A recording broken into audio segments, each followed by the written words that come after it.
ಈ ಹುಡುಗಿ ಹೆಸರು ಅದಿತಿ. ವಯಸ್ಸು ಈಗಿನ್ನು 12 ವರ್ಷ. ಮಹಾರಾಷ್ಟ್ರದ ಪುಣೆ ಜಿಲ್ಲೆಯಲ್ಲಿ ನಿಗೂಢ ಘರ್ ಅನ್ನುವ ಒಂದು ಪುಟ್ಟ ಗ್ರಾಮ ಇದೆ. ಇಲ್ಲಿ 2500ಕ್ಕೂ ಹೆಚ್ಚು ಜನ ವಾಸ ಮಾಡ್ತಾರೆ. ಆದರೆ ಇವರ ಬಳಿ ಸ್ಮಾರ್ಟ್ ಫೋನ್ಗಳಿಲ್ಲ, ಇಂಟರ್ನೆಟ್ ಇಲ್ಲ, ಲ್ಯಾಪ್ಟಾಪ್ ಕೂಡ ಹೆಚ್ಚಿನವರು ನೋಡೇ ಇಲ್ಲ. ಅಲ್ಲಿ ಆಸ್ಪತ್ರೆ ಇಲ್ಲ, ಹೈಸ್ಕೂಲ್, ಕ್ಲಿನಿಕ್ ಕೂಡ ಇಲ್ಲ. ಅಲ್ಲಿ ಯಾವುದೇ ಬಸ್ ವೆಹಿಕಲ್ ಕೂಡ ಓಡಾಡೋದಿಲ್ಲ.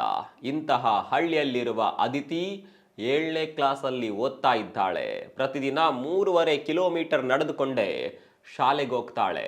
ಆದರೆ ಭಾರತದಲ್ಲಿ ಎಲ್ಲ ಫೆಸಿಲಿಟಿ ಇರುವವರು ಕೂಡ ಮಾಡಲಾಗದ ಸಾಧನೆಯನ್ನ ಈ ಪುಟ್ಟ ಹಳ್ಳಿ ಹುಡುಗಿ ಮಾಡಿದ್ದಾಳೆ.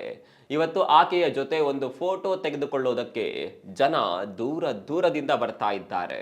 ಹೌದು, ಇಲ್ಲಿವರೆಗೂ ಅದಿತಿ ರೈಲ್ನಲ್ಲೂ ಕೂಡ ಪ್ರಯಾಣಿಸಿಲ್ಲ.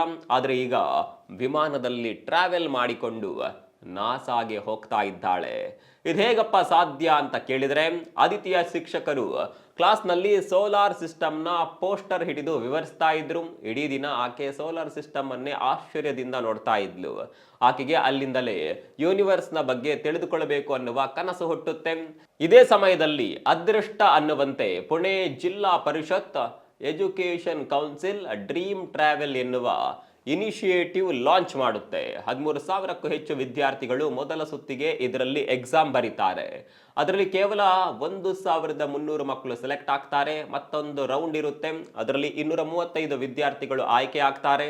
ಅದರ ನಂತರ 3ನೇ ಸ್ಟೆಪ್ ಇಂಟರ್ವ್ಯೂ ಇರುತ್ತೆ. ಅದರಲ್ಲಿ 25 ಮಕ್ಕಳು ಸೆಲೆಕ್ಟ್ ಆಗ್ತಾರೆ. ಆ 25ರಲ್ಲಿ ಆಯ್ಕೆಯಾದ ಕೆಲವರಲ್ಲಿ ಅದಿತಿ ಕೂಡ ಒಬ್ಳು. ಈಗ ಅವಳು ನಾಸಾ ಅಂದ್ರೆ ಅಮೆರಿಕಾಗೆ ತೆರಳುವ ಅವಕಾಶ ಪಡೆದಿದ್ದಾಳೆ.